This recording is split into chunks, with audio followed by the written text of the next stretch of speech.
Oi pessoal, então nós estamos iniciando aqui a nossa aula 16 para o primeiro ano A do ensino médio na matéria de Geografia. Aula 16 para o primeiro ano A na matéria de Geografia. E no vídeo de hoje, então, nós estamos dando continuidade ao nosso capítulo 9, Estrutura Geológica, certo? E aí, lembrando que na semana passada, na sexta-feira, vocês receberão o vídeo referente à aula 25, falando das rochas. Hoje nós vamos lá na aula 26 e 27, falando na estruturas geológicas. Então, as estruturas geológicas, certo? Então, quando a gente fala aqui em estruturas geológicas, nós estamos falando sobre a composição da nossa crosta. E, em específico, a crosta continental, certo? Ah, mas por que a gente não tem esse detalhamento para com a crosta oceânica? Porque, infelizmente, nós ainda não temos uma atividade de exploração da crosta oceânica que não seja a extração de petróleo. Entendendo que a gente poderia ter uma dedicação à crosta oceânica nos mesmos parâmetros que a gente tem com a nossa crosta continental, já que ela é uma camada que tem todos esses elementos naturais que a gente vai falar agora, certo? Então, aulas 26 e 27, as estruturas geológicas, nós estamos falando sobre a nossa crosta continental. E aí, rapidamente, para que vocês recordem e tenham consciência da nossa linearidade, do processo de linearidade que a gente vai fazer, vamos lembrar que na semana passada nós falamos que existem 3 tipos de rochas e que as rochas elas são formadas pelo agrupamento, pela agregação de minerais, certo? E aí a gente falou lá que os minerais eles eram substâncias inorgânicas. E aí a gente falou de rochas ígneas, sedimentares e metamórficas, certo? As rochas ígneas são as rochas magmáticas. E lembra que as rochas magmáticas, elas poderiam ser extrusivas ou intrusivas, certo? De acordo com o processo de resfriamento desse magma. Nós falamos que as rochas sedimentares, elas são formadas pela compactação de sedimentos. E aí a gente viu que essas rochas poderiam ser rochas sedimentares detríticas ou químicas, de acordo com o processo de origem do sedimento a ser compactado. E nós falamos das rochas metamórficas, que são a formação de novas rochas pela transformação de rochas antigas. Esse antigas aqui foi a melhor palavra que eu consegui encaixar no momento, mas seria que as rochas metamórficas são a transformação das rochas em outros tipos de rochas, tá? E formadas pela pressão de calor, intemperismo, pressões da própria crosta terrestre sobre essas rochas, certo? Lembrando que as rochas metamórficas, elas também receberam o nome de gnases. Lembraram? Muito bem. Então, nós vamos agora para as aulas 26 e 27. Pessoal, aqui nas aulas 26 e 27, falando de estruturas geológicas, lembrando que nós temos sempre 2 materiais de uso, que é a apostila ângulo e o livro-texto, certo? Ah, eles falam a mesma coisa. Não, eles não falam a mesma coisa. O que o livro-texto fala é um aprofundamento da nossa apostila. Até porque a apostila é como se fosse um resumão do nosso livro-texto. Certo? Então a apostila ela é um resumão do nosso livro-texto. O livro-texto ele é muito mais detalhado. Os textos são muito mais extensos. Então a primeira pontuação que eu vou colocar aqui é a seguinte. O início da aula 26 e 27 no livro-texto, ele começa assim. Na verdade, lembra que o capítulo 9 representa 3 aulas, então a primeira parte do capítulo 9 é a aula 25, que vai até Ciclo das Rochas. Depois a segunda parte, começa as províncias geológicas, são as aulas 26 e 27. Lá no livro-texto, aulas 26 e 27 começam assim. As pesquisas científicas indicam a presença de 4 grandes províncias ou estruturas geológicas. A apostila de vocês começa. As pesquisas indicam a presença de 3 grandes estruturas geológicas. Existe algum erro? Na verdade, não. A grande questão é, o nosso livro-texto, ele complementa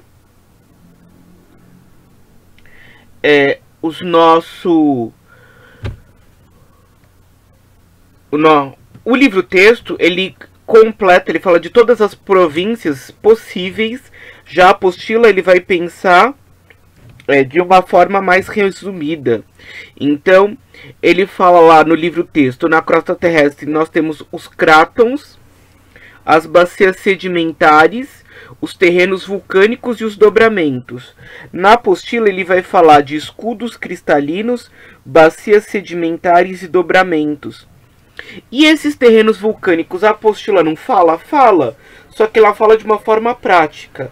Vocês vão perceber então ao longo da explicação, certo? Então vamos lá.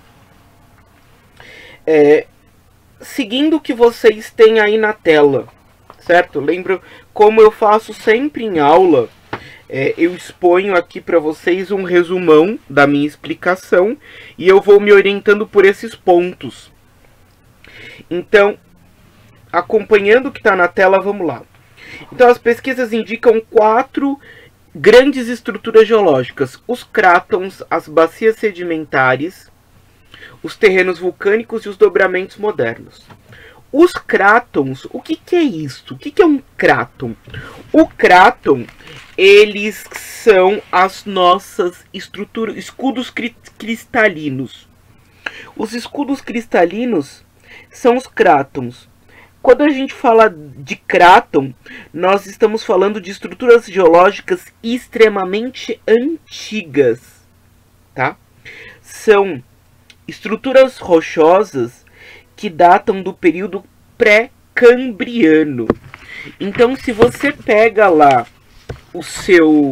a sua tabelinha de era geológica, quando a gente fala de período pré-cambriano, nós estamos falando do período proterozoico e lá na era proterozoica, na era arqueana, no processo de formação do globo.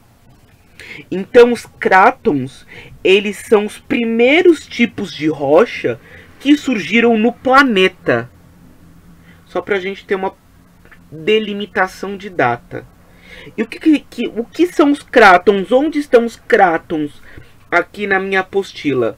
É o meu escudo cristalino, certo?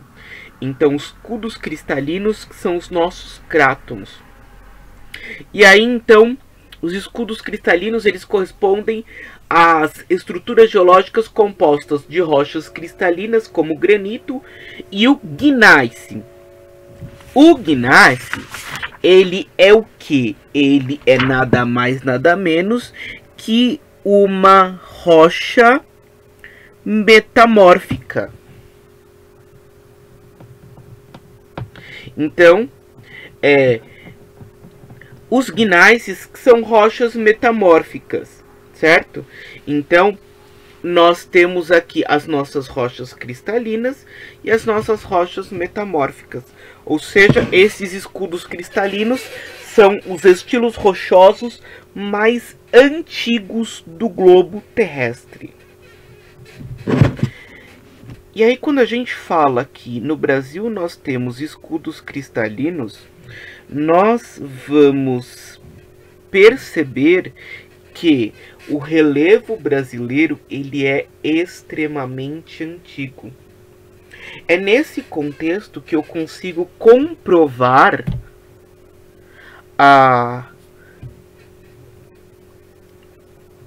quão antigo é o nosso relevo, certo?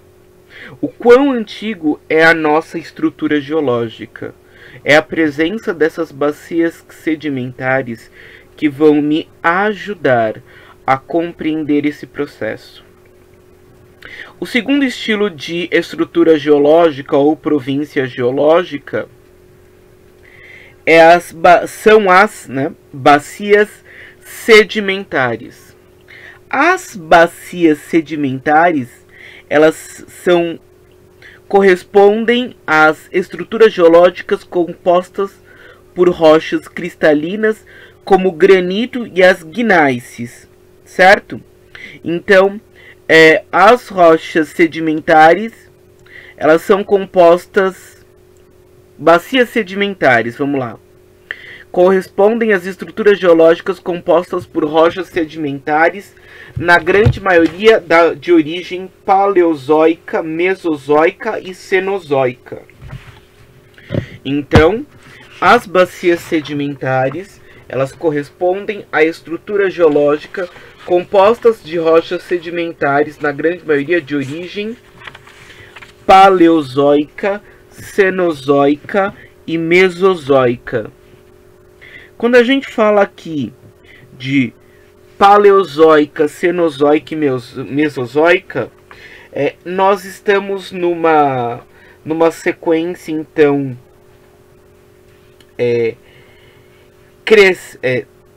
relacionado à origem decrescente, né? Então as rochas paleozoicas, que são as mais antigas, as mesozoicas as intermediárias e as cenozoicas as mais contemporâneas.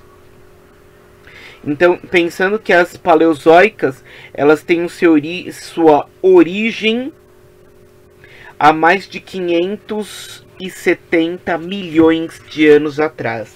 Então, as bacias sedimentares, elas têm uma estrutura geológica composta de rochas sedimentares de origem antiga. Por que as bacias sedimentares são formadas por rochas de origem antiga? Porque o processo erosivo, ele é algo extremamente lento, tá? Quando a gente fala do processo de erosão, nós não estamos falando de um processo de rápida atuação. Eu não estou falando de um processo imediatista.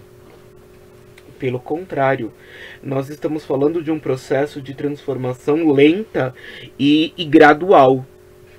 É extremamente lento esse processo. Então, devido esse tempo, né, devido esse processo extremamente lento, daí rochas de origem tão longínqua. Então nós falamos dos nossos escudos cristalinos, falamos das nossas bacias sedimentares, e agora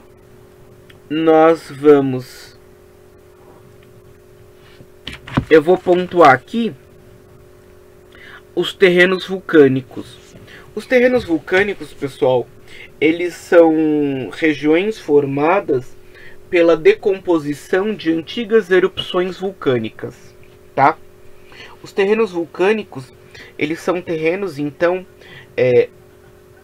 que se originaram a partir da decomposição de antigas erupções vulcânicas. Para vocês terem uma ideia, são erupções extremamente antigas, porque nas regiões onde eu tenho normalmente os terrenos vulcânicos, eu não estou falando que eu tenho um vulcão, tá? tá? Não vamos colocar aqui o nosso pensamento de que onde eu tenho um terreno vulcânico, eu tenho ainda hoje um vulcão. Não, pelo contrário. Na grande maioria das vezes, o terreno vulcânico ele é um solo que tem uma estrutura resultante do processo de decomposição de antigas erupções vulcânicas, certo? Por isso que nós temos esse solo aqui no Brasil. Então, no Brasil nós temos o solo de origem vulcânica, que é o que a gente chama, que tem aqui, principalmente aqui na região do Paraná, de terra roxa, aquela terra vermelha, com uma grande concentração de sais minerais, um solo extremamente fértil. Esse tipo de solo, essa terra roxa, é uma estrutura geológica de terreno vulcânico, certo? Então, e por fim, o dobramento moderno é o que o próprio nome diz, é um processo de formação geológica recente, ou seja, estruturas geológicas que aconteceram durante a era Cenozoica. Então, durante aqui o período Cenozoico, nós temos durante aqui a era Cenozoica, o período terciário e quaternário, surgiram esses dobramentos modernos, tá? Então, todos os relevos de elevada altitude que nós temos hoje no globo, então, Cordilheira dos Andes, Alpes suíços, Cordilheira do Himalaia, o próprio Monte Everest, são todas as estruturas geológicas resultantes de dobramentos modernos. São todas as estruturas geológicas que se formaram durante o período Cenozoico, certo? Então, constata-se que as jazidas de minerais metálicos ocorrem nos escudos cristalinos e os combustíveis fósseis nas bacias sedimentares. Ou seja, se eu sei a estrutura geológica a qual eu me encontro em cima, eu sei as possibilidades de recursos e de riquezas naturais que ali existem, certo? Novamente, constata-se que as jazidas de minerais metálicos, então ferro, ouro, prata, ocorrem nos escudos cristalinos, ou seja, ocorrem nas regiões de crátons. E os combustíveis fósseis nas regiões de bacias sedimentares. Então, por exemplo, o petróleo, ele se encontra em uma província geológica sedimentar, certo? Então, no Brasil, além das bacias sedimentares e escudos cristalinos, nós temos também as nossas rochas vulcânicas, especialmente na bacia sedimentar do Paraná, que ocasiona a presença do nosso solo de terra roxa. Então, o Brasil, ele tem a bacia sedimentar formada a partir de sedimentos recentes do período Cenozoico, terrenos vulcânicos formados a partir de erupções vulcânicas durante o período Triássico, ou seja, durante a era Mesozoica, bacias sedimentares formadas a partir de sedimentos antigos durante o período Paleozoico e Mesozoico, e escudos cristalinos no pré-cambriano. Só para a gente ter noção aqui. Significa que todo lugar que tiver bacia sedimentar tem petróleo? Não. Significa que todo lugar que tem um escudo cristalino tem jazidas de minerais metálicos? Não. Toda composição mineral é um resultado natural do espaço. É uma composição natural do espaço. Não significa que só porque eu tenho determinada estrutura geológica eu terei aquele tipo de riqueza natural específica. Não é uma via de regra, tá? Então, quando a gente fala sobre a disponibilidade de recursos, nós não estamos falando de uma regra. Não é uma ação... não é uma ação linear. Toda bacia sedimentar terá petróleo, todo cratons terá ferro, prata, ouro. Não. Tudo depende da formação e da estruturação geológica daquele determinado espaço, certo? Então tudo depende da estruturação geológica daquele espaço. É a partir da estruturação geológica daquele espaço que nós conseguimos delimitar a nossa estrutura geológica, que nós conseguimos determinar, acima de tudo, a nossa estrutura geológica. Então, é só a partir dessa questão que eu consigo delimitar esses pontos, certo, pessoal? Então, vai ficar para vocês o nosso resumo do capítulo 9 do nosso livro-texto, certo? Então, resumo do capítulo 9 do livro-texto. Façam no caderno, lógico, né? E me enviem ou pelo aplicativo Vindimo ou para o meu e-mail, certo? Vocês têm essas duas opções. Podem me enviar pelo aplicativo Vindimo ou para o meu e-mail. E o Google Classroom que abriu e não fala nada. Por enquanto, eu acho que é uma escolha de vocês. Eu acho que a gente pode chegar num consenso do meio de envio de lição onde é conveniente a ambas as partes. Então, vocês tanto podem me enviar por e-mail, vocês podem me enviar pelo Vindimo, e quem preferir também faça uso do nosso Google Classroom. A plataforma está aberta lá, é só vocês me enviarem por lá, certo, pessoal? Tchau, até o próximo vídeo, certo? Na nossa live a gente continua a nossa discussão também. Tchau, pessoal.